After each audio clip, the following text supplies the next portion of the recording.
Good evening, everyone. This is Kung Fu Feng once again, and I would like to share something that is, I know, very important to someone who is looking for a new job, especially for those who are fresh graduates, or even those people who have been working already for a long time, but then they are looking for new opportunities and they would like to send some resumes or CVs to other companies. So I hope this video would be a great help to everybody. So my topic for today is all about how to create a professional resume. Now, I will not talk in details about creating a professional resume because this will take time. So I will just share something that is more important. Okay, so one of the important things that you must consider in creating a professional resume. So this is the very first thing that you should consider. So first thing that you should consider in creating a professional resume is choosing the right format. So, a format is the style and order in which you display information in your resume. So, you can choose from three commonly used resume formats depending on which is right for you. So, we have chronological or reverse chronological, functional, or a combination. So, when you say chronological, it is a resume that puts the professional history section first and is a good option if you have a rich professional work history with no gaps in employment. Okay, so functional resume is a format that emphasizes the skills section and is a good option if you are switching careers or have gaps in your work history. And then the last one is a combination. So it is a resume format that is good option if you have some professional experience because it emphasizes both skills and work history equally. So let's talk first about chronological format. So what is a chronological resume? So I have already shared about it. So, a chronological resume typically follows a standard structure to help employers review your information quickly. So, you can include here your contact information, professional summary, experience, skills, and education. So, how to write a chronological resume? So, first, list your contact information. So begin with your name and contact information. Provide your phone number, email address, and location, including your city and state.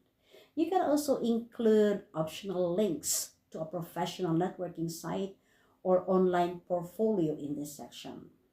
Second is create a professional summary. So below your contact information, create a 2 to 3 sentence professional summary. This section provides a quick context for hiring managers as they review your application. So in this statement, you can include a summary of your skills and experiences. You can also highlight a top career achievement to show employers your success in the industry.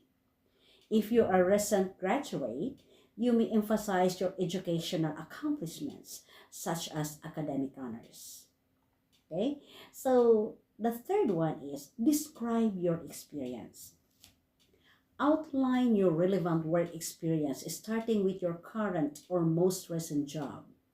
Include all relevant experience you gained over the last 10 years, 10 to 15 years.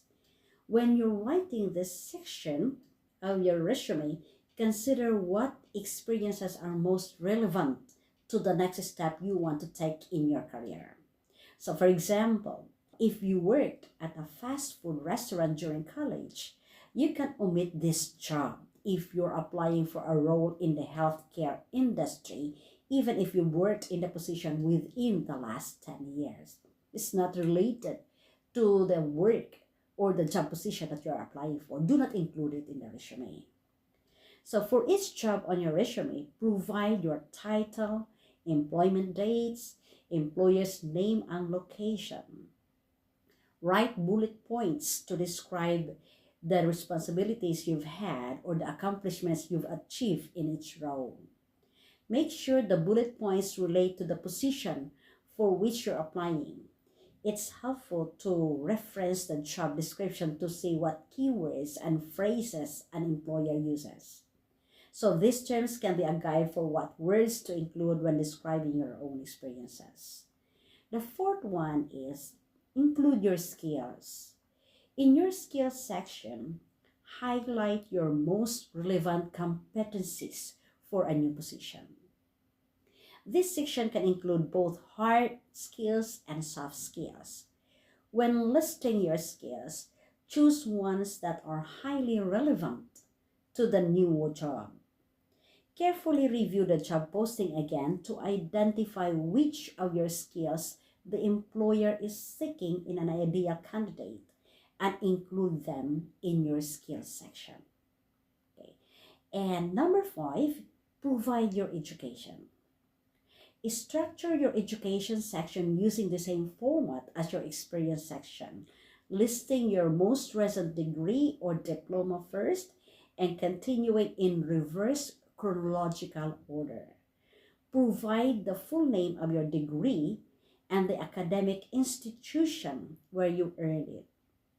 If you've earned an associate degree or higher, or you're currently enrolled in a degree program, you can omit your high school diploma from your resume unless an employer specifically requests this education. So while education typically goes at the bottom of a chronological resume, you may consider moving your education ahead of your work experience.